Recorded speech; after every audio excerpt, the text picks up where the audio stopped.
million be made from road bank. Nah, man. Yeah, man. Okay, man. All right, going back to life insurance, man. So, what insurance in general? So, are you pretty much sell different insurance products, or mainly right now your niche? Nah, so we sell insurance, but if you were to follow us and study us, you wouldn't even know, right? And the reason why is because we niche down into the federal market, right? Federal employees. It's set, Well, so it's 7 million federal employees in the United States, right? 34% of them are African American, right?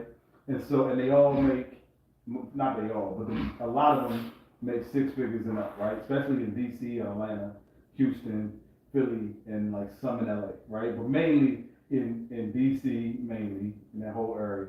Then Atlanta and Philly, like that's our biggest market, right? And so they all making six figures for the most part, right? And they all have the same problem, which is they got to replace the life insurance they have in the job. And so what we do is we just give a ton of value around, well not just, but like what we do is we give them a ton of value in their retirement. We experts in the retirement of the federal employees. And for us, it's mission driven because it's like, all right, if we can elevate the black middle class, and federal employees are a huge percentage of the black middle class, right? And so we can elevate my them. my mom one of them. Yeah, when you go to DMV, most 1 in 2 people. I went the one time that I went to DC was because of my mom. You know, she worked for CDC. I'm sorry. We got tons of clients who work for CDC in the line. And so like, and they all make decent money, right? And my mom a bad motherfucker. She started her ass to make 6 figures. Yeah, see what I'm saying? They you know, and like, so like, for me, people like your mom, right? She worked CDC all those years, right? Mm-hmm. You know, and you only had to have a college degree, and I don't know if your mom had it or not. She got a college degree. My mom's smart. Went to Alabama State University. ASU. We both got the same initials in that school. They the bees, right? They the bumblebees or something like that? Yeah. The hornets. Yeah, something like that. But like, you know, you can make good money in the federal government, and so there's a lot of blacks in the middle class that are in that position.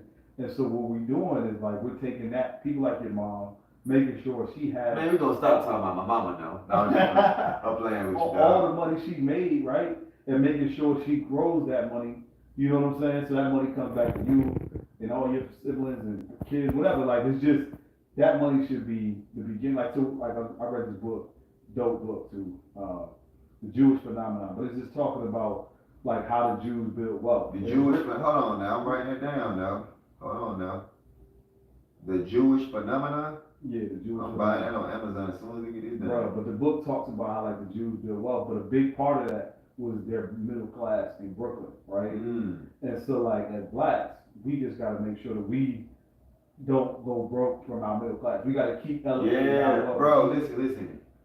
Ooh, I'm glad you said this because people be saying shit like it's either poor or rich. Nah, bro, middle class is the biggest class we got. And I feel like, bro, we need more people preaching about the middle class because they don't really know where they fit in when it comes down to this wealth, what they should do or how they should do it. Because they looking at the rich people and the poor people, and when you in between, and I felt like that should really be the most sustained because that's where all the good jobs. Everybody not fit to be no entrepreneur. Yeah. And that's good because as an entrepreneur, I need to hire some motherfuckers from time to time. You need them to buy stuff. And like, we need to have more. I feel like we need to get more. We need to have more narratives about the middle class because it's a beautiful class. That's right. Right? Like, especially if you're a business owner, because if you're a business owner, the middle class has the cash to afford what you got. Yeah. You know what I'm saying? So if you can solve their problems, then you're gonna have a solid business. And most people either trying to do the ultra rich thing or they like doing a non-profit thing or stuff like that for the quote unquote poor. I hate calling people poor, but like it is what it is, right? And so they think they're doing like this savior complex of like saving, and it's like nah, like save them $80,000 or $100,000, whatever. But like that's key. So like one of my mentors, what she told me was she drew like all these rings, right? But each ring got smaller and smaller until it was like a dot, right? Yeah. And so she was like, well, like most people, like she was like, you're the big ring, right? You can visualize it. And then if you're the big ring, right? Right. And then most people try to go help that dot, like, oh, I'm gonna help the kids. And all this is good. It's a good thing to do. There's nothing wrong with it. Nah, you starting from the bottom. Yeah. She was like, no, you just help the ring right below you. And she was like, if you help the ring right below you, one, they have the money to pay you. Two, you're not losing energy. Like, you know what I'm saying? So if I'm going back and I'm trying to help the lowest of the lowest, respectfully, I'm not, then one, it's not gonna pay me anything, because, and then two, I'm gonna feel drained at it, because I'm trying so hard to bring them up. She was just like, what you gotta do, you just help the people right below you, and then the ring can go down, down, down, down. But your responsibility is just your next level below. You know what I'm saying? And so I took that in, man, and it's been a game changer for me, man. And so then, people might below, quote unquote, could be your employees. Right. It could be the people that you choose to mentor, right? And then they passionate about what's below, But then at the end of the day, you're making money because you're serving people that got it. You know what I'm saying? And so, like, that's why to the federal market, because it's a super lucrative market. Nah, that, bro, that's G. More research to source for the government, because they need stuff like building supplies and all that type of stuff. One thing that I have noticed about the current middle class, bro, because there's a lot of confusion going on, and I don't feel like people know what they should do, how they should spend money, or what even class they in. So I see a lot of middle class people with bad spending habits that have them poor. I know people that make 70, 80,000 a year can't keep the lights on.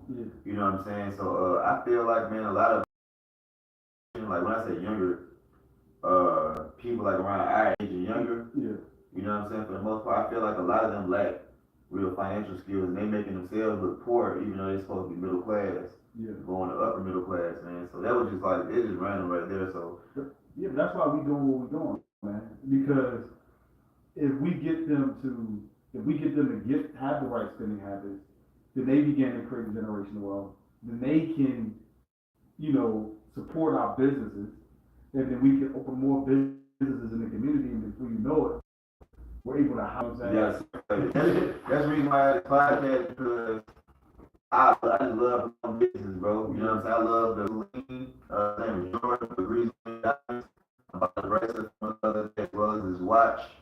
I bought this bracelet from him as well, this chain as well. So even when I buy jewelry, I go black. You know what I'm saying? And if I buy designer, I would get something custom from someone like Exclusive Game.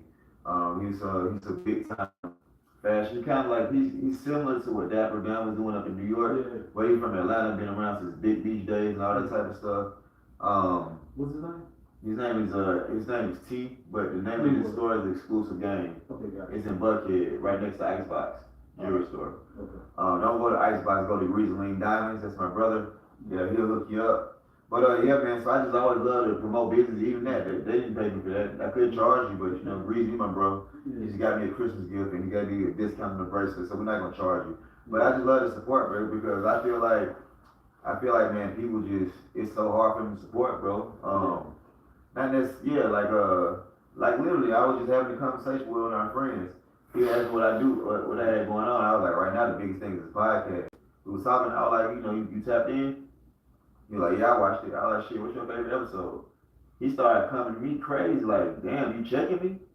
I was like, bro, I just asked you, what episode did you like? I'm thinking you'll say this one or that one.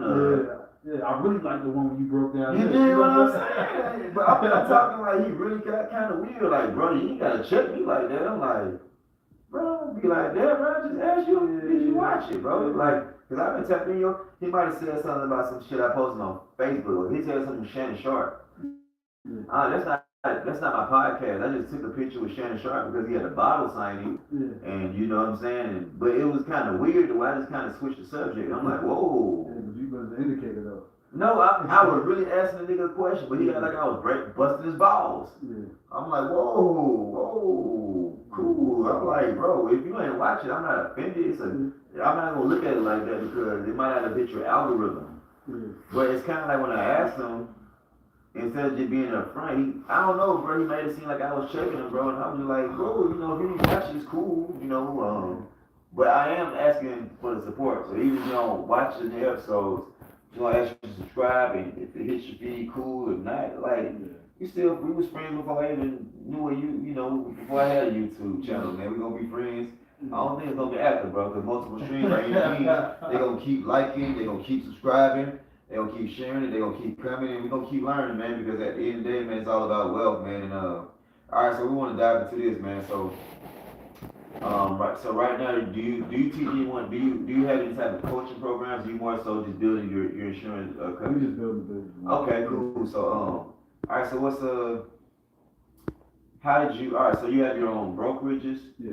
Okay. So you was there since the economy was fucked up. Yeah, it's like right after that, like we got into it, you know, it was just working with somebody else. It was cool. Like I said, we went all in, took the leadership skills,